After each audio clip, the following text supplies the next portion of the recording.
Alright, in this video we're going to introduce our probability unit, and our first topic in the probability unit is permutations and combinations. This topic is all about arranging things. We have two types of ways that we can arrange things, and they're called permutations and combinations. Permutations is a grouping of objects in which the order matters. Combination is a grouping of objects in which the order does not matter. So let me give you a quick example of both of those things. An example of a permutation would be how many different 9-player baseball lineups can be produced from a 14-player team. Okay, so if I'm talking about a baseball batting lineup, obviously the spot and where you bat matters. You know, if I bat first versus if I bat fifth versus if I bat ninth, that matters. And so that would be an example of a permutation. An example of a combination where the order doesn't matter would be how many different 4-man committees can be made from 12 people. So if I'm making a committee of 4 people, the order of those people in the list doesn't matter because we're all on the same committee and we all have the same role. Okay, so that's a quick example of both of those. Let's jump to our formulas. Here we have the formula for a permutation. Notice the notation is a little bit strange, but all it means is the P means permutation, obviously. The N and the R, notice that they're a little bit smaller, and I wrote them kind of slightly below the P. Okay. For both formulas, I'm going to show N represents the total number of objects.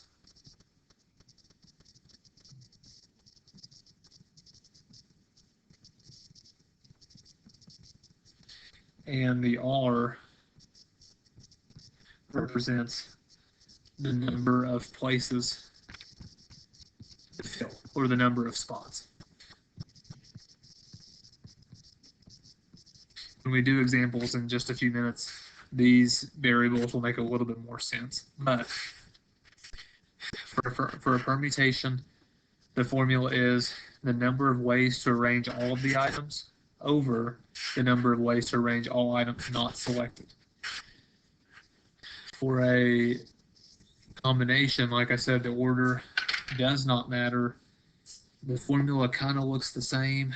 Notice the notation. We have C for combination. We still have the N. We still have the R. Those represent the same things that they did up here, the N and the R. The formula, though, is slightly different. The numerator is the same. It's still the number of ways to arrange all items, but on the denominator, it's number of ways to arrange all items selected divided by number of ways to arrange all items not selected. Okay, so just a subtle difference there on the formulas. Okay, let's get to an example.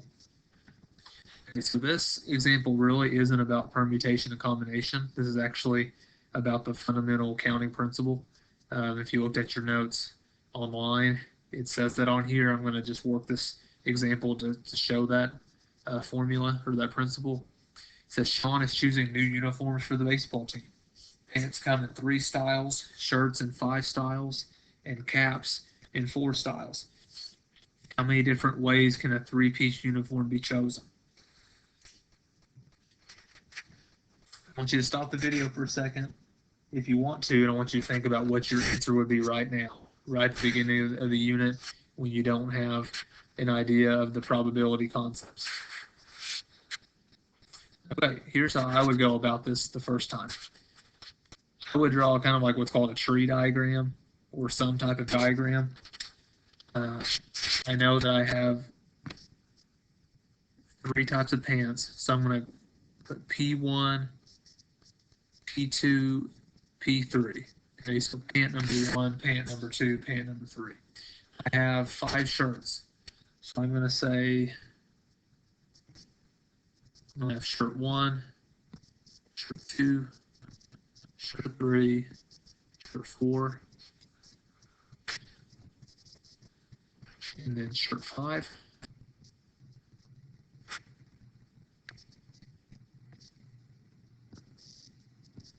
S and then 5 look about exactly the same.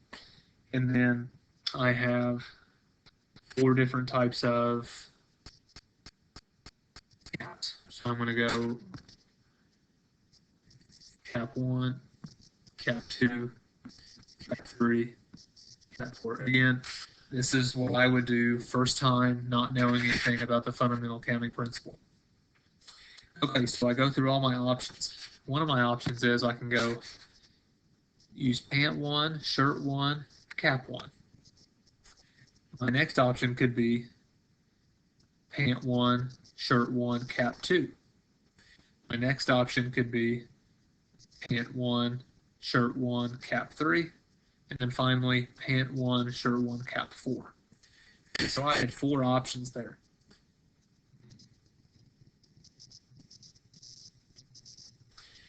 I could do that the same thing for shirt 2. I could go P1, S2, C1, and notice there are 5 different types of shirts. So I'm going to do 4 times 5.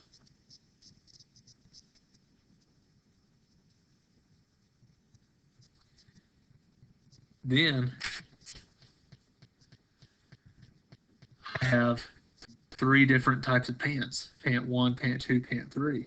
So I go through all of that, and then I also do that 3 times, or times 3. And if you multiply all that out, you get 60. Okay, so there are 60 different types of uniforms we could have in this situation. Okay, notice, and this is the long way, what I just showed, but this is the fundamental counting principle worked out. Notice the 4 times the 5 times the 3. All I could have done to begin with is just taken the number of pants styles, the number of shirt styles, the number of cap styles, and just multiply them together and got 60. Okay, that's basically the fundamental counting principle worked out. Example 2, you have won 6 ribbons for various cross-country tournaments. In how many different ways can you arrange the 6 ribbons? When I see the word arrange, I'm thinking combination, permutation, like I mentioned a minute ago. Think in your head for a second. You can pause the video if you want, whether you think this would be a permutation or a combination. Does the order matter or does it not? Okay, here the order is going to matter. I have 6 ribbons that are different, we assume. I want to arrange them in as many ways as possible. That is going to be a permutation, all right? And so we're going to jump into our actual formulas we're going to use now for permutation. So I have N, P, R, L. These right here were our general formulas, like the general as it gets. Now we're actually going to use mathematical formulas to help us figure out these problems. The formula for permutation is this here.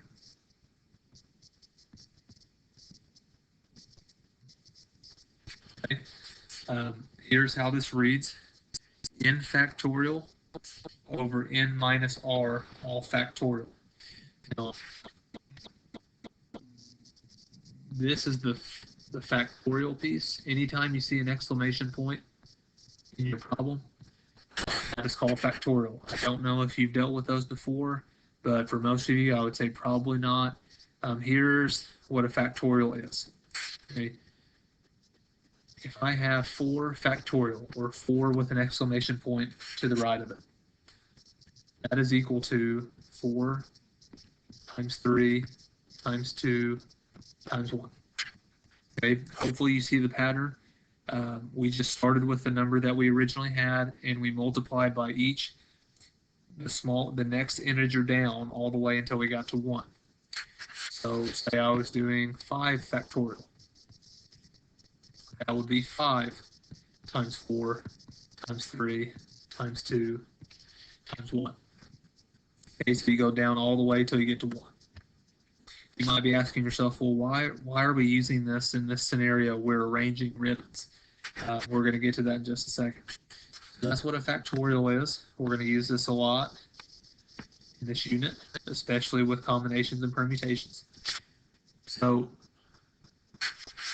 Here's my formula. In this case, n is going to be 6 because that's how many ribbons we have. If you remember from the first page, R is the number of spots we have. And we're trying to put 6 ribbons in 6 spots. So R is going to be 6 as well. And all I have to do now is plug that into the formula. So I'm going to have 6p6, and it's going to be 6 factorial over 6 minus 6 factorial. Okay, so no problem there, just plugging it into the formula. Let's simplify this. All right, I have 6 factorial on the top still. 6 minus 6 is 0 over 0 factorial. Okay, you should have kind of had a little bit of hesitation when you saw that 0 in the denominator, but 0 factorial is actually just 1. Okay, just like anything to the 0 power is 1, 0 factorial is also 1. Now those two ideas are not correlated. I've just kind of discussed them at the same point because they do have that in common. I don't remember off the top of my head why 0 factorial is 1. I can look that up and get back to you, but for now, just remember 0 factorial is equal to 1. That means that this entire quotient is equal to just 6 factorial, which is 720. Okay, so there are 720 ways to arrange these 6 ribbons. And when I do these probability problems every year, I kind of, it's just crazy to think that you start off with 6 ribbons and you ask how many ways can you arrange them, and the answer is 720. It just seems like a really big number to me. It just kind of speaks to how detailed probability can be and how there's so much that we don't know. Okay, so just think about those things. I also want to bring up why this factorial is brought in, like why it makes sense. We said that there are 6 factorial ways to arrange these 6 ribbons. We just found out that 6 factorial is 6 times 5 times 4 times 3 times 2 times 1. I want you to think about arranging these ribbons. Like picture yourself actually having them in your hand and placing them right next to each other.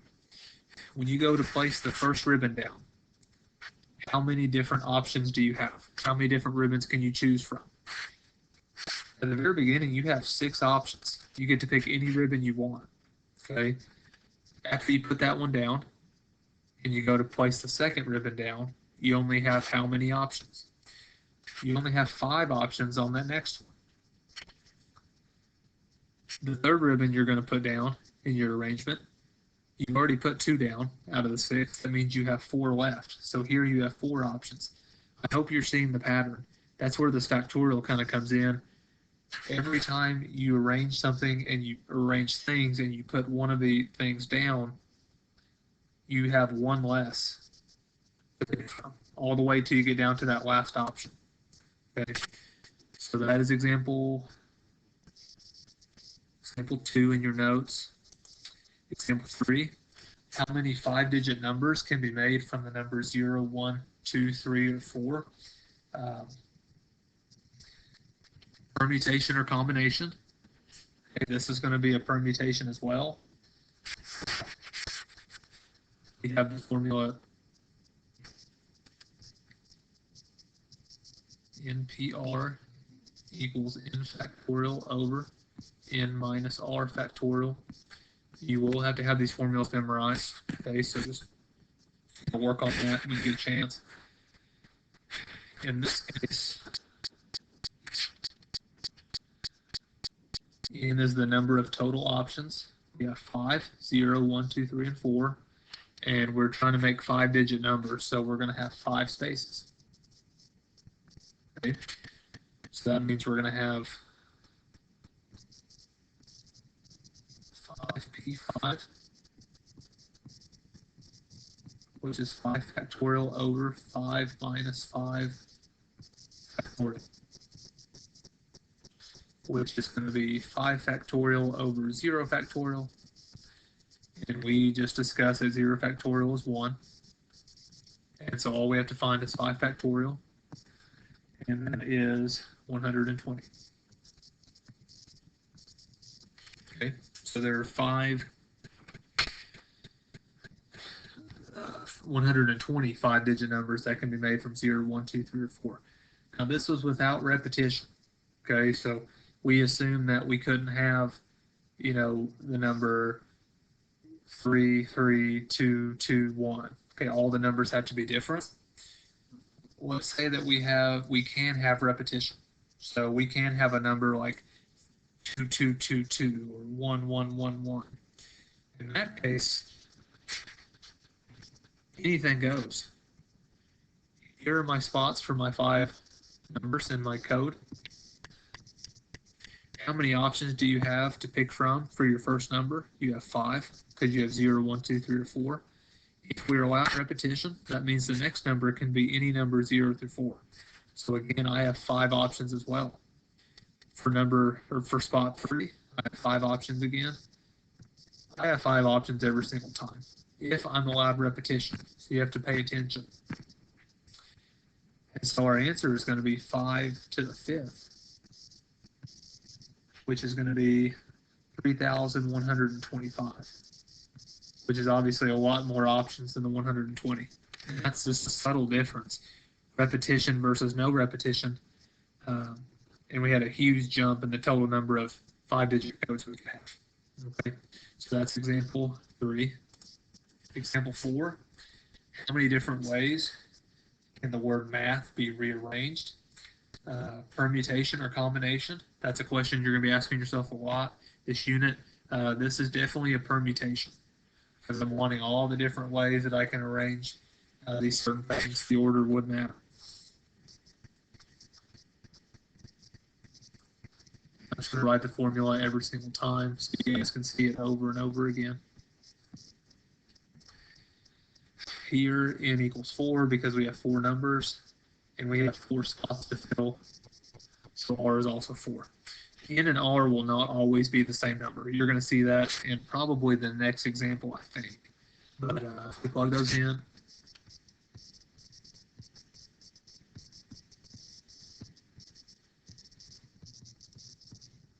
we get 4 factorial all over 4 minus 4, all factorial, which is just going to be 4 factorial over 1, which is 4 factorial, and that is 24. So there are 24 different rearrangements of the letters of the word math, and that is example 4. Example 5, this is a scenario, like I said, where n and r in our formulas will not be the same. Okay. So suppose you're arranging paintings at an art show. You have 7 paintings to hang and 3 open spots to hang them in. In how many different ways can the 3 open spots be filled? Okay, first off, permutation or combination. Does the order of these paintings matter? Yes, it does, because we're trying to see how many different arrangements we can put them in.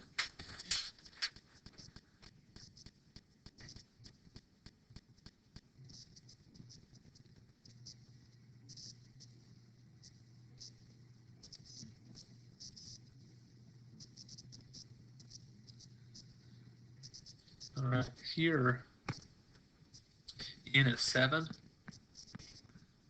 and r is 3.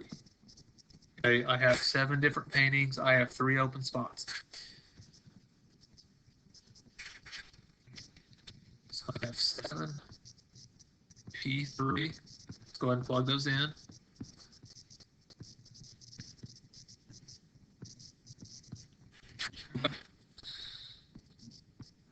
A few things. We can't use distributive property with this factorial. So for example, I can't take this factorial symbol and go like this and call the bottom 7 factorial minus 3 factorial. That is not allowed. Okay.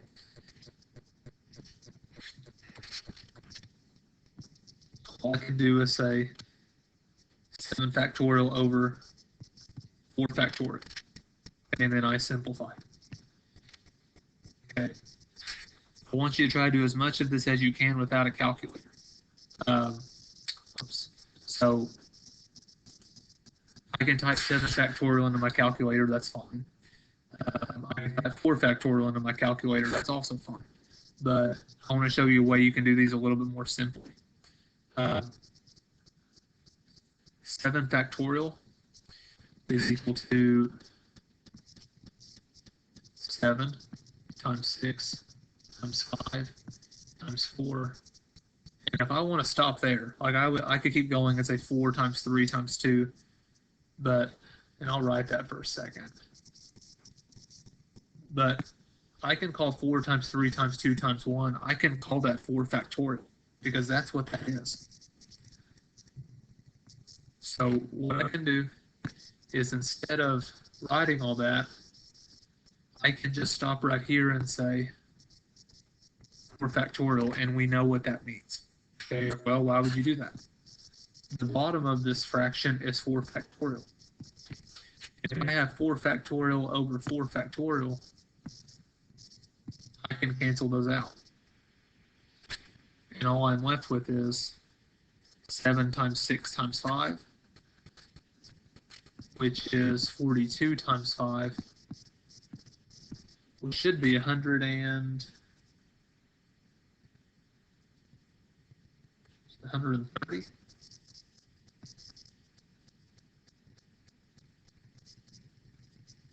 Trying to find this in my notes. Oh, good grief, I was way off. 210. Oh my gosh.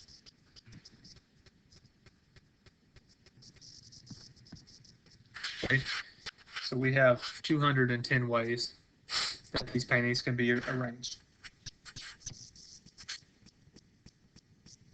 Okay. And on problems like this, I should have been doing this the whole time, but let's get in a good habit of writing a complete sentence.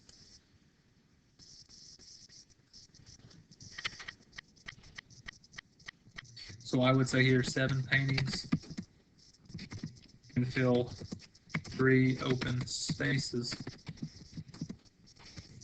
in 210 ways.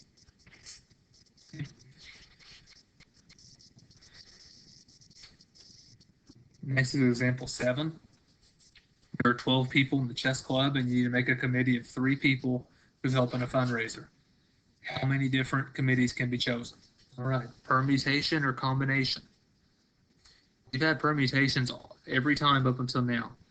But when I see that word committee,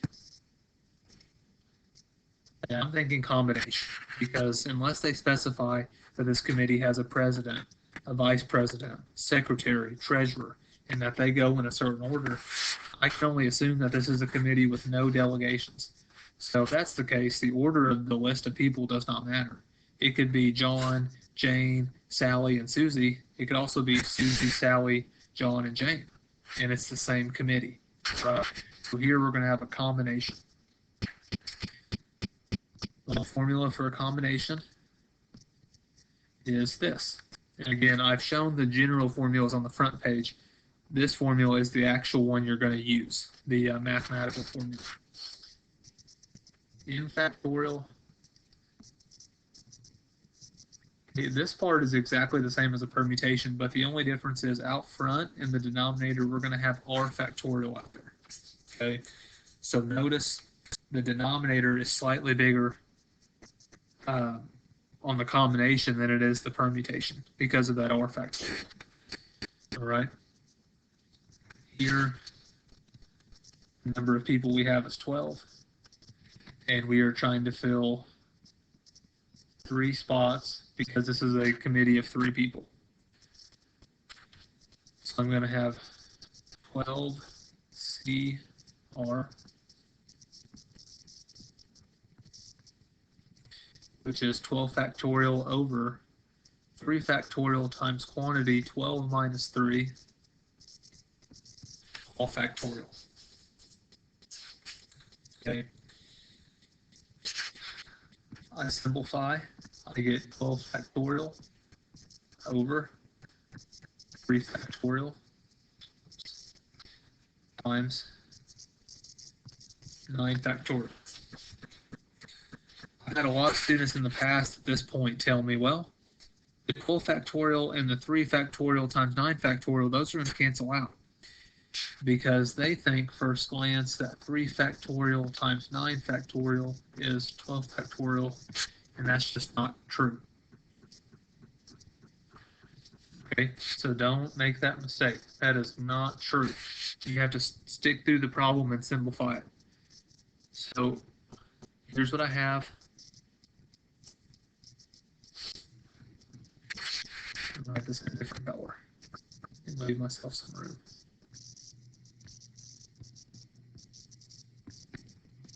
Okay.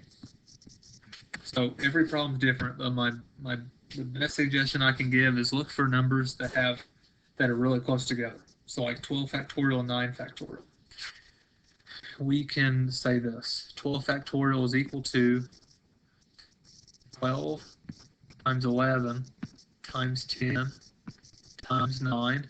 I could keep going, times 8 times 7, but I'm going to stop there because I know I have a 9 factorial down here in the denominator. So I can cancel those out. Okay.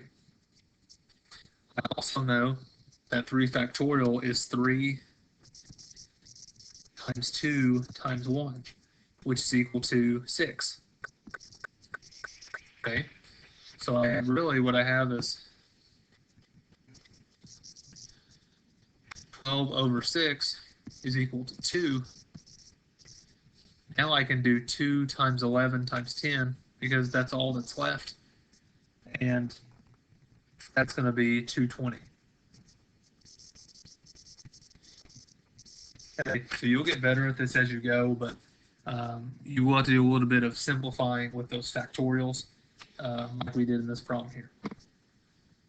Okay, so let's answer our question in a complete sentence. 220 different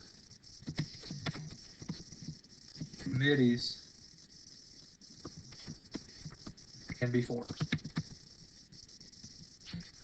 Okay, and I think this needs an extra in. Okay, I think that's all I have. Oh no, I have 2 more. Okay. Example 11 in your notes. On a 12-question test, 6 of the first 8 questions must be answered. Then 3 of the last 4 questions must be answered.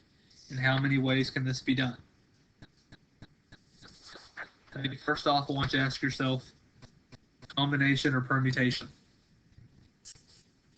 Okay, if you're answering questions on a test, it doesn't, especially with ways on test now where you can go back and work it later online, or if you're taking a paper test, you don't have to answer questions in any particular order. You can skip as you go, stuff like that. So this is going to be a combination. Now it says on a 12-question test, 6 of the first 8 questions must be answered. So we're going to start with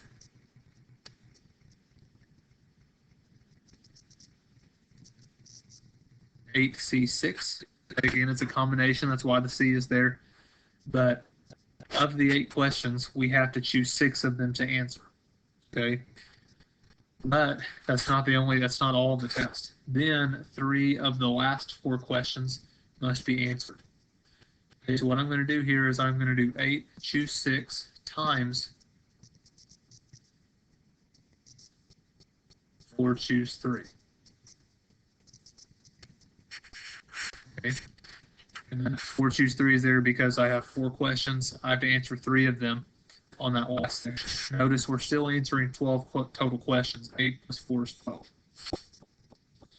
All right, so all we have to do now is do this work. So this piece is going to be 8 factorial over 6 factorial times 8 minus 6 factorial. All of this is times 4 factorial divided by 3 factorial times quantity 4 minus 3, all factorial.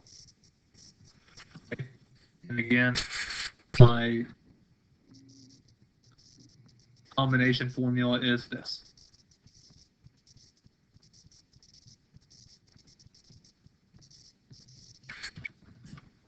Okay. We just had to simplify this now.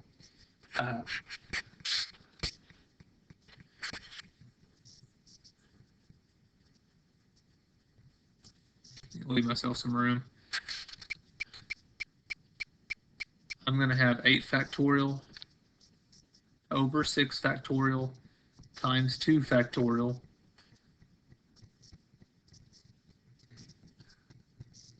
times 4 factorial over 3 factorial times 1 factorial. Okay.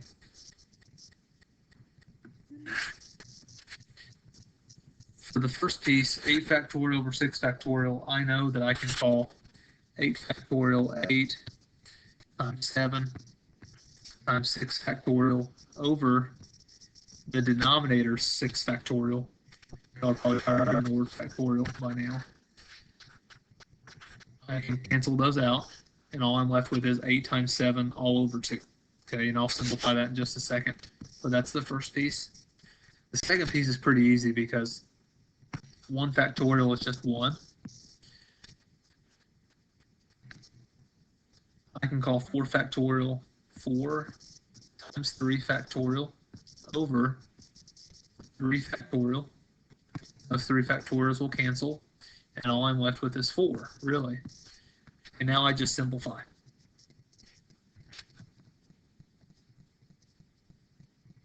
Okay.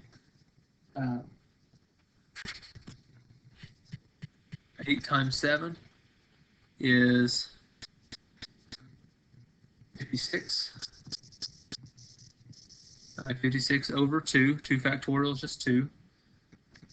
And then I have times 4. Now, 56 over 2 is 28 times that 4. And 28 times 4 is 112. Okay.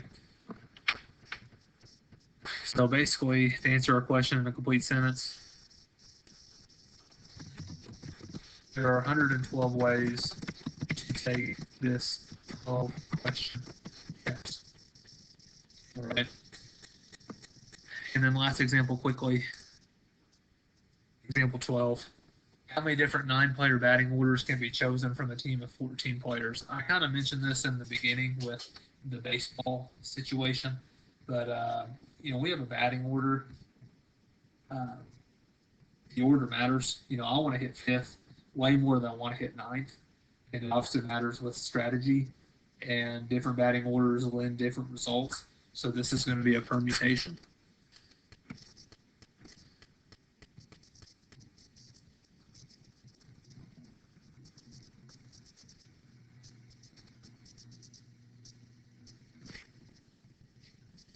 In this case, N is the number of options. We have 14 players, and we are trying to make a 9-team batting order. So R is 9.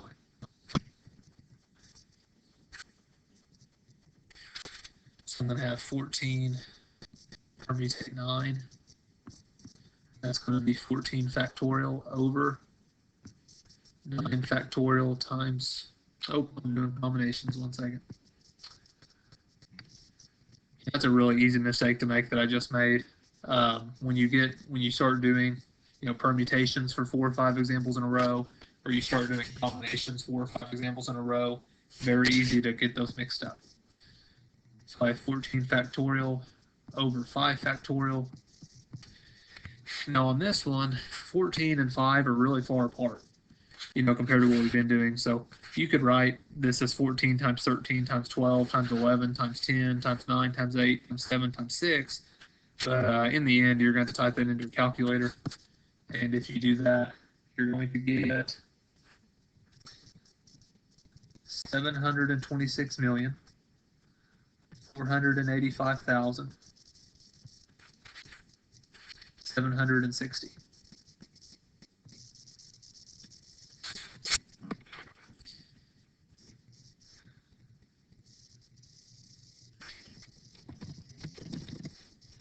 there are 726,485,769 person batting lineups that can be made from a 14-man team. I can't say this enough. Some of these numbers just startle me with how big they are. If you asked me before I started studying math, I had 14 players and I wanted to make a 9-man batting lineup, how many different options would I have? I would not even come close to 726 million. It just kind of speaks to how multi-layered probability can be and how there's so many things we don't know yet. Okay, so that's the last example I have. That's combinations and permutations. I have a homework assignment posted shortly.